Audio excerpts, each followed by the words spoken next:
जय माता जी की।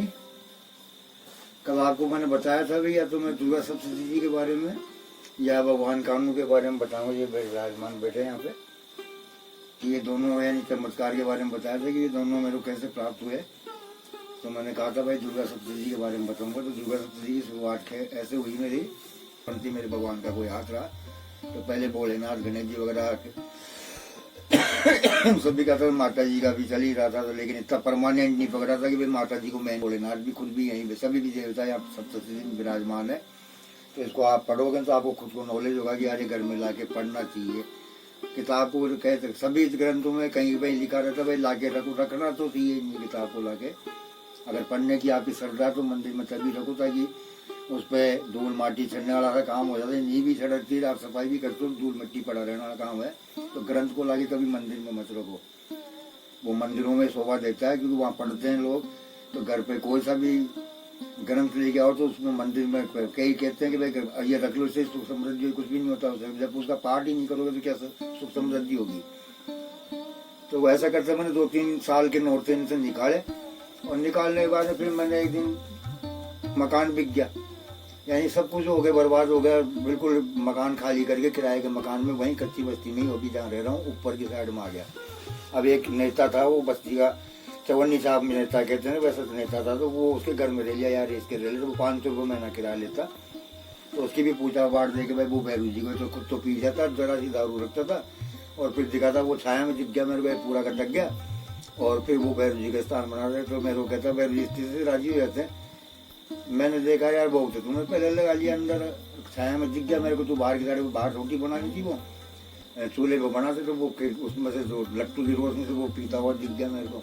और फिर वो बाहर आके दिखाया पिए बाद में कि देखो ठाकुर जी रख रखी थी और ये भैरू जी का तो इतने से मान जाए। उस आदमी का क्या धर्म माना जाए यार। मेरे को आंखों देखे वो तो मैंने छाया दिख गई मेरे को, इसलिए मेरे को पता चल गया। तू गटक गया और जरा सी छोड़िए तुमने भैरू जी का भोग लगा गया, यानी ऊँची करके तुम्हें भोग लगाया। तो तेरी कैसी मती मारी गई, 50-60 साल का हो गया तू और देवताओं का नाम ले लेके तू इस तरीके से पी रहा है, भगवान को उठा चल रहा है। तो सबके आदमी की प्रवृत्ति है, बहुत बकवास लोग होते हैं ऐसे। तो उसके मकान में मैंने वही नोटदार आगे जो साल के दोनों नोट करते थे। इन दोनों मेरे जुकाम भी हो रही है, बहुत ज्यादा परेशान रहने लग गया जुकाम के कारण। तो वही मेरा काम, मैं पढ़ना शुरू कर दिया। अब नोट से मैं पूरा पढ़ा पढ़ने लगा कि क्या हुआ देखो चमत्कार बस यहीं से चालू हो गया। पहले पढ़ता है जब कोई दिक्कत नहीं थी, लेकिन यहाँ मेरा चमत्कार चेंज ही हुआ। क्यों पढ़ने लगा, 2-4 नोट से हुए। वो कोई किराए को लेके तो कह दिया भाई गुड्डी जी अब तो मकान खाली करो। यार नोट तो विराजमान है, तो मकान खाली करने की बात करना नहीं, पैसे शाम तक दो तो ठीक है, नहीं मकान तो खाली करना पड़ेगा। इतना दुराचारी आदमी मिला वो आदमी, पता नहीं क्या भाग्य बनना था। सामने मुस्लिमों का एक मकान था, उसको मैंने कहा ये मकान उससे बात तय पाई करी भाई किराया तो है नहीं, बाद में आके दे देंगे। वो भी बोली एडवांस लेके, मैंने एडवांस कर आई जो कैसे दिए मैंने फिर उसको। तो उसके मकान में वो वहां से नोट तो उठा के फिर वहां ले गया। अब मैं खाली इतना ही कह गया भाई ठीक है माता जी महाराज अब ये लेके भेज रहा है, मेरे घर में तो उठा नहीं रहा हूँ, इसके घर में तो उठ के चल दो, चलो अपने क्या, जब मैं तो सामने में रह लूंगा। वो आधे नोट से फिर उसके मकान में जाके करे। अब आखिरी दिन 9 दिन में पूरे कर देते थे, खाली पहले 9 दिन की नोट होते थे, उस हिसाब से 9 दिन पूरे करे। तो मेरे को पता नहीं उसी समय क्या हुआ, तो मेरे को 10 वाले दिन मेरे को सोचा यार, मैंने कहा मैसेज ने बोला नहीं, मैं उठा के किताब और साफ सुथराई करके वो माता जी का उठाई देते थे। कल मैंने उठाया था सामानों को किताब में मैं सब कुछ पढ़ ही रखा था भाई, एकदम आदमी निर्भय रहता है इसको पाठ किए बाद में। तो मेरे मन में वो दिमाग में ठन गई। तो मैंने देखा ये लफड़ेबाजी हो रही है, माँ तो बार बार में अपने पे दाव देती है कि भाई तू दुर्गा सप्तशती का पाठ कर लिया कर, जो 40 साल जगह कर लिया कर, तू तेरे साथ में सतत बिगड़ेगा नहीं, घर का रूटीन चलता रहेगा। तो भावना पता नहीं वो कैसे जाएगी, माइंड हमारा माइंड पहले कर देता सारे काम। तो मैं मिसेज को बोला मैंने यार पाठ चालू कर दूं क्या मैं, तो बोला अपने तो नोट से मैं पूरा कर दिया था यार। मैंने कहा एक बार वापस चालू कर लेता हूँ, देखते हैं क्या होता है। वो फिर मैंने बैठते वो पानी का लोटा पड़ा हुआ था। तो मैंने माता जी को बोला भाई माता जी इस किताब में लिखा हुआ है कि हैंड हो जाऊंगा, क्योंकि कई चीजों में बिगड़ना पड़ जाता है। तो मैं आजीवन झेल रहा हूँ पार्ट को, और आजीवन झेलूंगा तो मेरे टूट फूट गई होगी ना मेरे, तो मैं हैंड करूंगा जो हैंड करने वाले आप हो, क्योंकि यहाँ किताब में लिखा हुआ है सारा।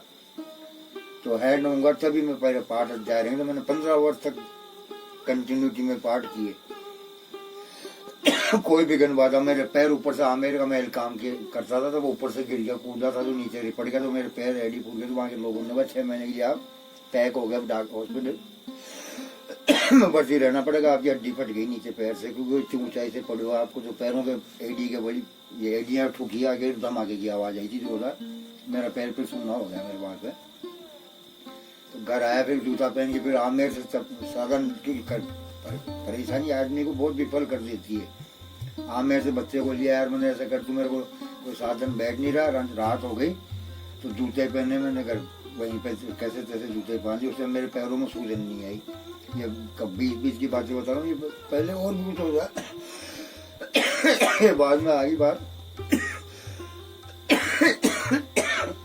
तो वो पार्ट फिर मैंने वहां से लिया था, वो आके आया, वहीं चमत्कार शुरू हो गए। तो उसके मकान पे कचरा हुआ था, तो मैंने बच्चे को बोला, यार मैंने इसकी ईंटें वींटें साफ कर दूं, बारिश में पानी वानी गिरेगा, अपन इसको सही कर लेते हैं।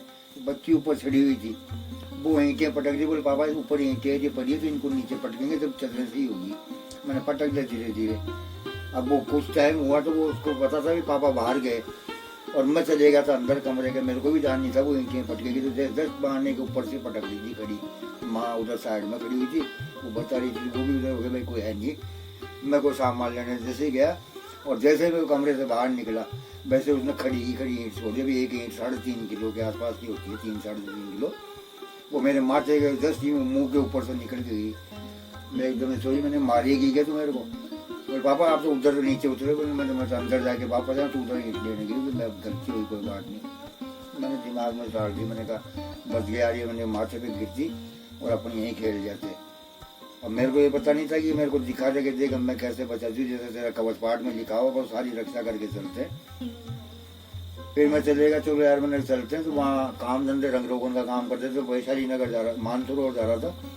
तो रेलवे स्टेशन के पास में जो कलेक्टर सर्किल के पास से चलते, वहाँ से घूम के सीधा चला, तो एक मोटरसाइकिल वाला मेरे पास से निकला, वहाँ भीड़ चलती है, तो पास से निकला, तो वो मेरी साइकिल का हैंडल हो गया उसके अंदर। अब काफी देर तक मैं पैरों का ये पैर टिक गया मेरे, तो झटके दे के और चलेगा। वो एकदम से समझा ना, वो ब्रेक लगाया तो कम से कम 10-15 फीट उसके साथ में चलेगा था घसीटा, लेकिन मैं क्या गिरा नहीं हूँ वहाँ पे। और जैसे उसने रोका तो वो हैंडल जैसे निकला ना बाहर, तो निकलते मेरे हथेली के बल पड़ा, मैं जाके सीधा रोड के ऊपर, तो ये हथेली टिकी और मेरा ये कंधा टिक गया बाद में। पहले टिकी हथेली जो उड़ा दी धमाके के साथ, तो मैंने सोचा हथेली फट गई, और ये डुब्जी के बल पड़ा, तो मैंने कहा ये भी टूट गई जी, मैंने लग गई जी क्रैक, और एकदम धमाके के साथ पड़ा नीचे। अब वो भी घबरा के, 2-4 मोटरसाइकिल वाले वो सारे इकट्ठे है। मैं एकदम से खड़ा हुआ, चलिए गुजरे थोड़ी पे बिल्कुल भी खरोच नहीं, जबकि रोड पे गिरते ही पहले पत्थर ऐसे होते हैं कि खरोच आ ही जाती है। तो वो बोला यार कोई दिक्कत नहीं, वो माफी मांग लिया, मेरे यार गलती होगी, वो टच से करके निकल गया। मेरे यार ये दिक्कत हो गई थी, कोई बात नहीं, मैंने कहा बच गया देख लो, मैंने कहा लगी नहीं, तो वो सारे टटोले निकल गया वहाँ से।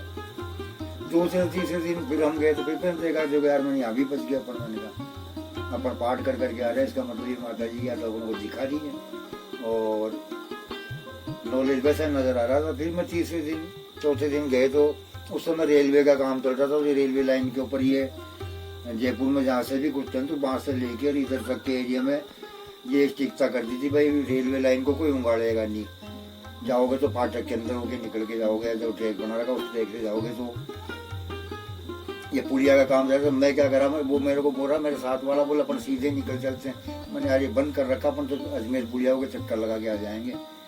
अब वहाँ सिविल में खड़े होते वो लोग सारे। मैंने बोला, मैंने कहा यार चलो निकल लेते भाई, अब तू कह रहा तो सीधा निकलते। मैं सीधा निकलने लगा, पीछे से उसको पकड़ लिया। 2-3 मेरे सामने से आगे 20 ट्रेन की लाइनों के ऊपर में पहुंचा। जब वो फाटक जो क्या नाम है इसको, रेलवे स्टेशन वाला जो फाटक आता ना उधर वाला, जो उसको जाता है क्या नाम, वैशाली वगैरह जाता है वो वाला फाटक, तो वहाँ पे मेरे को फाटक हट गए थे, वो बंद कर दिया था वहाँ से। तो पकड़ लिया, वहाँ पकड़ लिया तो खड़े हो गए भाई, क्या मैं घूमने लगा भाई। मैंने कहा यही कह गया, नहीं अब तो थाना ही चलना पड़ेगा, ये जोरदार बाबा लग रही यार, काम धंधे पे जा रहे हैं हम तो। चलना ही पड़ेगा। 4-5 7 जनों ने घेर लिया, वो लोग अगल बगल में देख रहे थे, वो तमाशा देख रहे थे, वो हंसने लग गए। चलो भाई, अब ऐसे करते करते 10-5 लोग हो गए वहाँ पर हम इकट्ठे। हमारे को बैठा जी, वो केबिन है, केबिन के पास बैठा, चलो मुजरिम बन गए भाई। अब मैंने कहा, अब पूछा भाई वो कहा गया था, तो उन्होंने बताया कि तुमको क्रॉस लाइन करो, ये नियम लग गया।